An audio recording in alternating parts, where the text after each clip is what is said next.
capítulo 2 apresenta como tema tendências e perspectivas quanto à busca de competitividade com base na tecnologia da informação e comunicação, TICs. Para ilustrar o capítulo 2, tem-se a frase de Paulo Freire: o ensino desencadeia a ação de aprender. Assim, na medida em que o ato de ensinar remete ao aprender e o ato de aprender vincula ao de ensinar, entendemos que o processo de ensino e aprendizagem vem incorporando gradativamente estratégias e ferramentas associadas à tecnologia da informação e comunicação. Consequentemente, a competitividade caminha a passos largos, direcionando o aprendizado cada vez mais ancorado na perspectiva pragmática e flexível. Essa é a proposta do capítulo 2, a qual o professor Canaani passará a apresentá-la. O capítulo 2, ele trata das tendências e perspectivas quanto à busca de competitividade com base na tecnologia da informação e comunicação, TIC. Nós falamos no primeiro capítulo sobre parcerias estratégicas e agora nós vamos apresentar a vocês quais, sob o nosso ponto de vista, meu e Sandra, são fatores, são elementos extremamente importantes que têm contribuído e contribuirão para a implementação dessas parcerias, visando a qualificação, a capacitação e o desenvolvimento do potencial humano. Quais são os tópicos que nós iremos tratar no capítulo 2? O treinamento à distância, que é uma estratégia que vem sendo implementada e que, obviamente, foi objeto de estudo e de pesquisa por nós. A tecnologia de informação e os desafios frente ao binômio treinamento e educação à distância. É um fator assim muito importante. Ferramentas de pesquisa, a gente vai apresentar aqui para vocês, alternativas quanto à utilização da tecnologia de informação. Então, esses serão os tópicos a serem abordados por nós nesse capítulo 2. O ensino à distância, sob o nosso ponto de vista, ele está apoiado, ele está ancorado no tripé: sistemas tecnológicos de comunicação bidirecional. Acho que isso é muito importante. Então, sistema tecnológico, comunicação e o bidirecional. Recursos didáticos e tecnológicos que, com certeza, tem que assumir um caráter diferenciado do que um ensino presencial, como a gente vai mostrar isso para vocês. E então, os recursos didáticos e pedagógicos.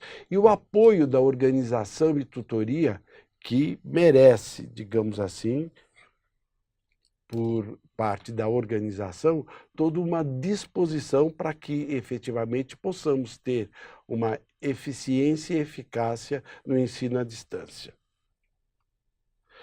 Então, por que ensino à distância? Para democratizar o acesso à educação. Nós tivemos oportunidade de irmos para Manaus e ministrar palestras, seminários numa determinada empresa, e nós identificamos que muitos dos funcionários dessa empresa, eles faziam cursos à distância na medida em que não havia, digamos assim, a disponibilidade de professores que pudessem estar indo até Manaus ou até em cidades mais distantes. Então, a democratização e o acesso à educação é um aspecto extremamente importante que o ensino à distância contempla. Existe toda uma logística envolvida, que vai desde a preparação dos tutores, que vai desde a tecnologia envolvida, das ferramentas, enfim, hardware, software, e que a gente irá daqui um pouquinho apresentar para vocês. Aprendizagem autônoma. Por quê? Nós entendemos que o ensino à distância ele possibilita ao aluno ser o protagonista. Ele é o protagonista do seu processo de ensino-aprendizagem. Evidentemente, os tutores, os monitores, eles vão subsidiar, porém, é o aluno que tem que estar também conectado e inserido nesse processo. A aprendizagem, consequentemente, envolvendo o desempenho desse aluno frente a esse protagonismo. E existem custos envolvidos, nós vamos tratar sobre essa questão, mas que, com o decorrer do tempo, eles vão sendo diluídos em função da própria democratização, do próprio envolvimento de diversos parceiros, diversos alunos nesse processo.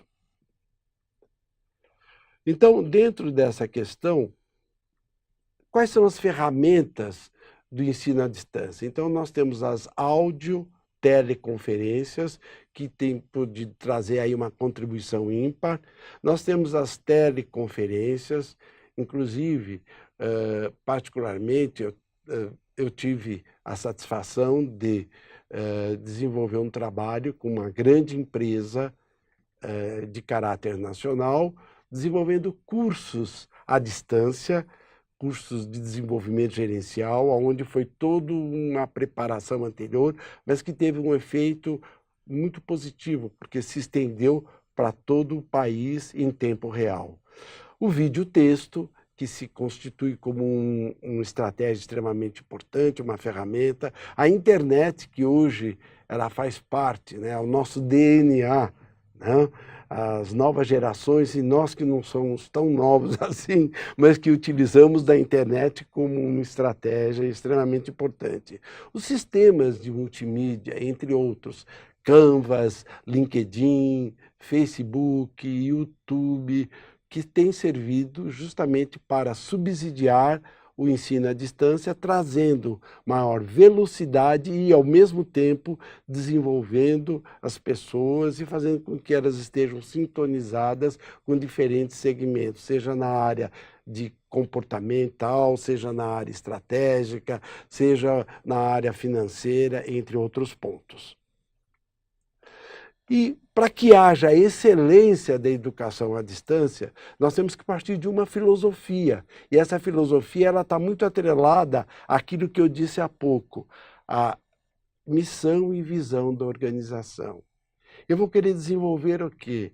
Eu lembro-me que há alguns anos nós fizemos um trabalho numa empresa de home care que transportava pacientes, e o diretor operacional disse a mim, a professora Sandra, que nós buscássemos desenvolver nos colaboradores a ideia de que todos seríamos vendedores dos produtos desenvolvidos. Então essa era uma filosofia que foi implementada pela empresa e que trouxe um significado às ações que eventualmente nós desenvolvemos ao longo desse processo. E toda essa experiência serviu e tem servido para que nós pudéssemos escrever e divulgar de maneira socializada esse nosso conhecimento, através de recursos também, como já foi mencionado, através de um ambiente de aprendizagem no qual as pessoas se sintam mais comprometidas com esse processo, desde que haja um engajamento,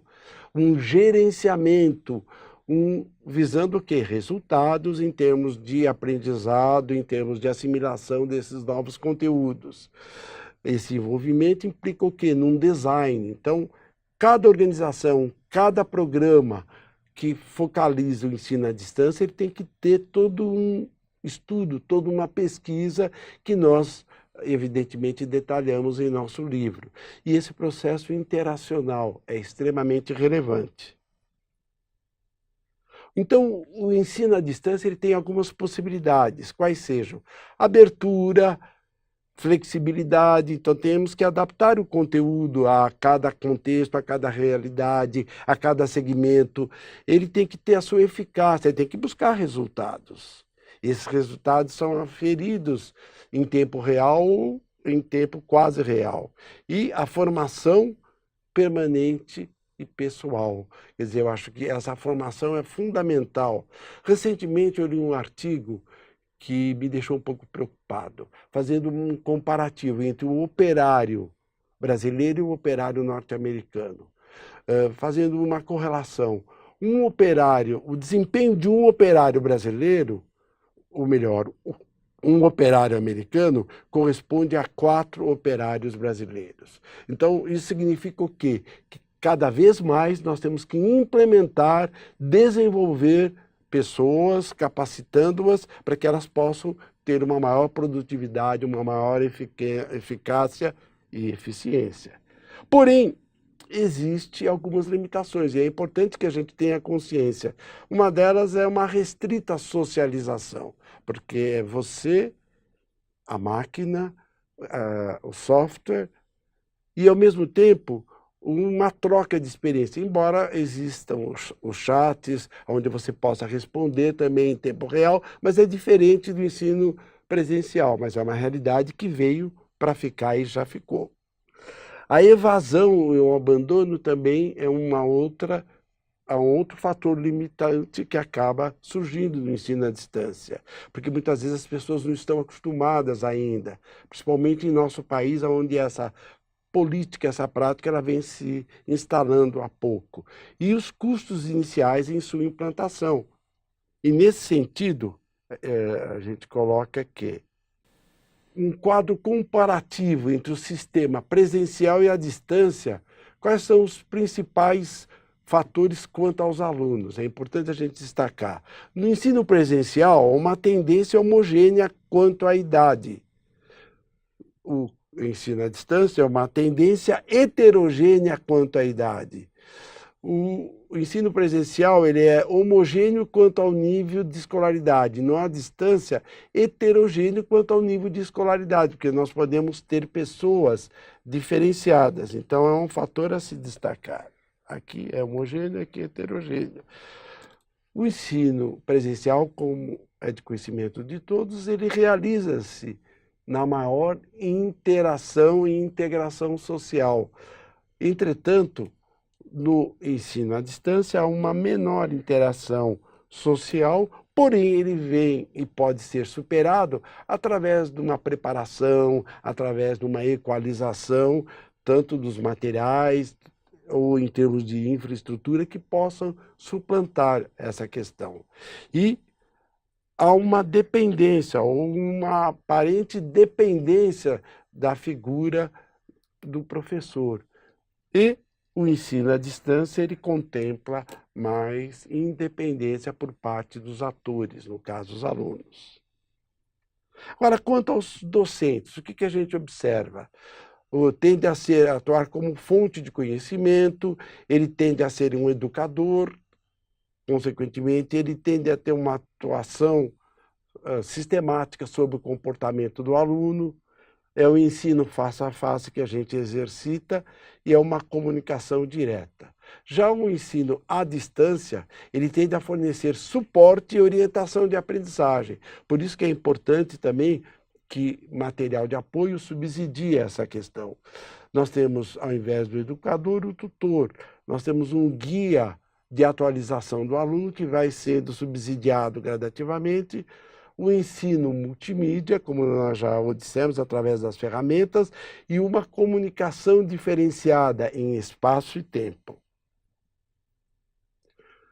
E a estrutura administrativa, muitos docentes e poucos funcionários administrativos no presencial. Já à distância, poucos docentes e muitos funcionários. No presencial, inicialmente, menor custo, porém acentuado em função do número de alunos. À distância, altos custos iniciais, mas que vão se diluindo no decorrer do próprio processo.